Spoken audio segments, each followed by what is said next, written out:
Hello all and welcome to the HIMSS Roundtable webinar for our Connected Communities of Care series. I'm pleased to be joined today by two leaders in healthcare delivery who have joined forces to address the social determinants of health.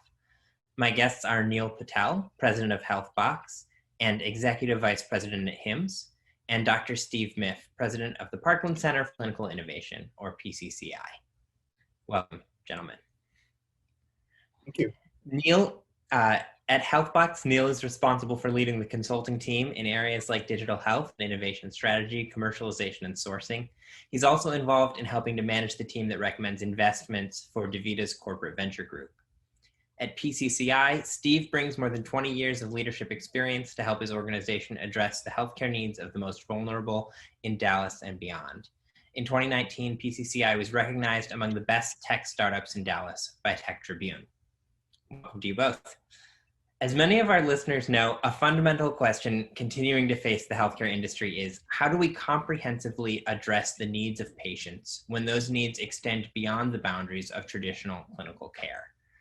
And the companion question to that is, how does appropriately addressing non-medical needs positively impact the cost, quantity, and value of the overall health enterprise? And we're going to talk a little bit about that today. Before we do, I just want to let everyone know that these questions and others will be addressed during a three-part upcoming web series specifically focused on connected communities of care and the value they bring. That'll be led by Healthbox's partner, PCCI, and each 60-minute session will address one actionable topic where a focus on social determinants of health and connected communities can have an immediate impact. Connected Communities of Care represents a collection of resources needed to develop and sustain CCC with a specific community. These include the Connected Communities of Care Playbook, the Connected Communities of Care Readiness Assessment, and Connected Communities of Care Consulting Engagement. So with that, let's get into the roundtable discussion. We'll start with a question here for Neil first. Let's start out broad. In your opinion, why have social determinants of health become so important of late?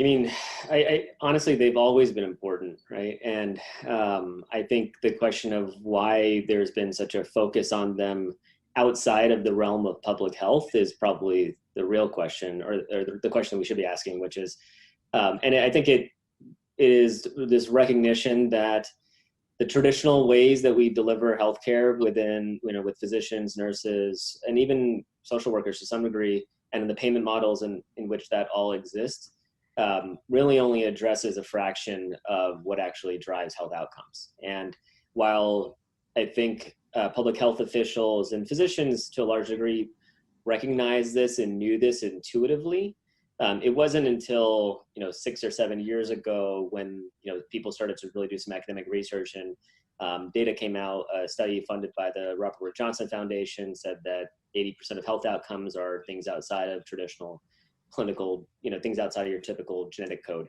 And then people started doing more research and saying that zip code drives life expectancy in significant ways. Here in Chicago, if you go to Streeterville, if you live in Streeterville, your life expectancy is in 90 or 91. You go 9 miles south, your life expectancy is in the low 60s. And that is the largest gap in a distance-related gap in anywhere in the country. And wow. It's not like this changed recently, right? This is something that has been in existence for a very long time. It's just now that we have the data to start to analyze what's going on. And then you kind of layer that in with the way that payment models are changing and the recognition that if we're really going to have risk on health outcomes, if we don't have the tools in our tool belt and the mechanisms to actually change all the things that change health outcomes, then we're never going to be able to make good on these value-based arrangements. And so I think it's those two things coming together, which has led to this increased focus on social determinants. And Steve, I know you've been also focused in this space for a long time. Tell us a little bit about what you can add from your perspective. Absolutely. So for us, we became focused extensively on social determinants of health back in 2012, which is earlier than most.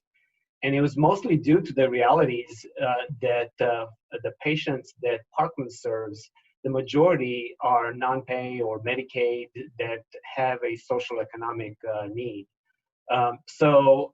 Like Neil shared, we also share the view that health begins where we live, work, play, pray, and by understanding the whole person, it can open up many doors towards interventions that are no longer limited to just the medical treatment, but expand into the community in a coordinated way.